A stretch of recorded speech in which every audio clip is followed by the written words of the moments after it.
हा बाहुबली दुबई या ठिकाणी गेला आणि तब्बल 22 लाखाचं पारितोषिक मुंबईच्या संघाने जिंकलं। त्यामध्ये मोलाचा वाटा ज्याचा होता अर्थातच आपला सर्वांचा लाडका विनर स्पोर्ट नालासोपाऱ्यामधून सातत्याने खेळणारा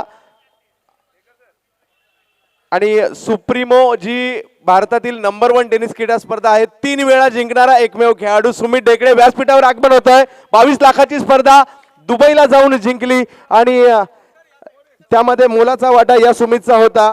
नवे तर मला त्यांनी चॅलेंज केलं होतं जायच्या अगोदरच की आम्ही एकत्रित ज्या वेळेला मुंबईकर तिकडे जाऊ तर आम्ही जिंकूनच येऊ असं सांगितलं देखील होतं। सुमित एक मिनिट, सुमित अंडरआर्म क्रिकेटमध्ये तुला खेळताना पाहतोय, एक वेगळा अनुभव आहे, एक वेगळं क्रिकेट आहे। त्या अगोदर मी विचारील दुबईचा अनुभव कसा होता? दुबईला जे विजेतेपद मुंबईसाठी पारखं झालं होतं आणि तुम्ही त्या ठिकाणी विजय मिळवला, आम्हाला सर्वांना खूप आनंद झाला होता। त्या दुबईच्या संपूर्ण स्पर्धेविषयी काय सांगशील? बरेचसे क्रिकेटचे चाहते या ठिकाणी उपस्थित त्यांच्यासाठी।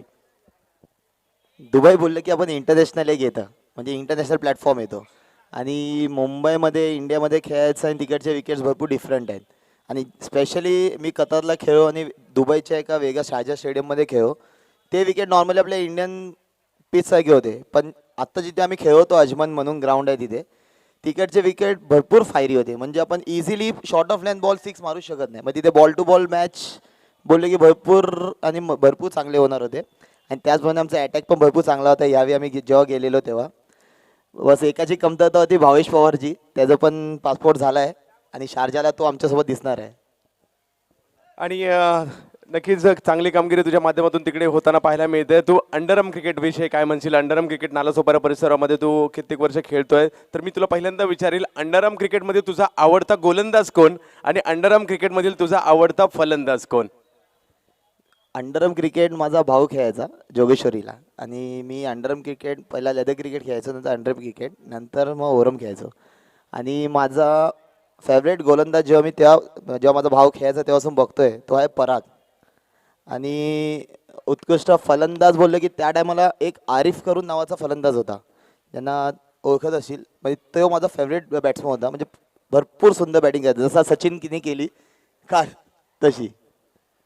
आणि आता जो अंडरआर्म क्रिकेट देखील तुम्ही पाहिलं, टेनिस क्रिकेट यूट्यूबच्या माध्यमातून दाखवलं जाऊ लागलं, टेनिस क्रिकेट जगभर जाऊन पोहोचलं, मोठमोठ्या स्पर्धा होऊ लागल्या आणि आता अंडरआर्म क्रिकेटला देखील चांगला प्लॅटफॉर्म मिळू लागलेला आहे आणि सचिन राणे जी प्रीमियर लीग क्रिकेट स्पर्धा ऑर्गनाईज केली आहे त्याविषयी काय म्हणशील? अंडरआर्म क्रिकेटमध्ये जे बदल होऊ घातले त्याविषयी काय म्हणशील सुमित?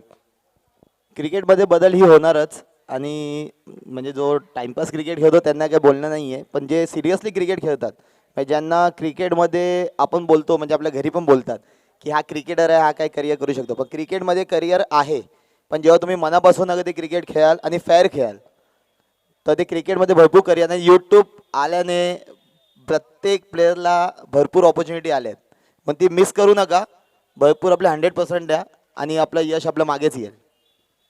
नक्कीच सुमित, तुला आगामी जे दुबईला 25 लाखाची क्रीडा स्पर्धा आहे त्या स्पर्धेसाठी देखील हार्दिक अशा शुभेच्छा असतील आणि तू त्या वेळेला तिकडे जे क्रिकेट खेळशील अंडरआर्म क्रिकेट खेळणाऱ्या प्रत्येकाच्या शुभेच्छा तुझ्या पाठी असतील। एकदा जोरदार टाळ्या सुमित ढेकळेसाठी झाल्या पाहिजेत।